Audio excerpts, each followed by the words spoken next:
বিয়াতে কিন্তু আজি ঢকাটো মানে হৈছে আমাক যোনে নিম বুলি কৈছে সিহঁতি আগতে এৰি থৈ গ'ল। প্ৰেজেণ্ট লৈ থাকোঁতে দেখিলোঁ যে বিশ্বদা আহিলে, তেনে বিশ্বদাৰ লগতে আমি যাম বুলি ভাবিলোঁ আৰু এতিয়া আমি গৈ আছোঁ। স্কুটিটো বাঘৰলৈকে আহিলোঁ। এয়া আমি বিয়া ঘৰো পালোঁ। এয়া দৰা কইনাই প্ৰেজেণ্ট দি আছে, আমিও গৈ প্ৰেজেণ্টটো দিলোঁগৈ। এয়া দেখিছেনে দৰাকইনাক ইমান কিউট লাগিছে। তাৰ পৰা কফি খাই আমি ধুনীয়া কেক অকণমান ফটো মাৰি ল'লোঁ আমাৰ কিউটি চুনচুনিৰ লগত। তাৰপিছত বাইদেউৰ লগতো মাৰিলোঁ।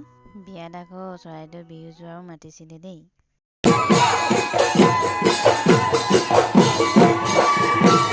বিয়াত আকৌ দৰা কইনা মামীয়ে চবেই নাচি আছে।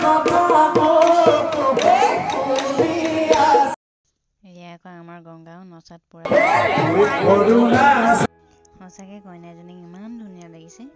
আকৌ কেইবাকপি ফটো মাৰি ল'লোঁ আমি কেইবাজনীও দেখিছেনে। তাৰপিছত আমি খোৱাত পৰা বিজি, আমাৰ চুনচুনি উঠি গ'লে। এইটো তুলুমণি বাই গংগাই পৰা দি আছে দেই। তাৰপৰা আমি ঘৰলৈ আহি দিলোঁ।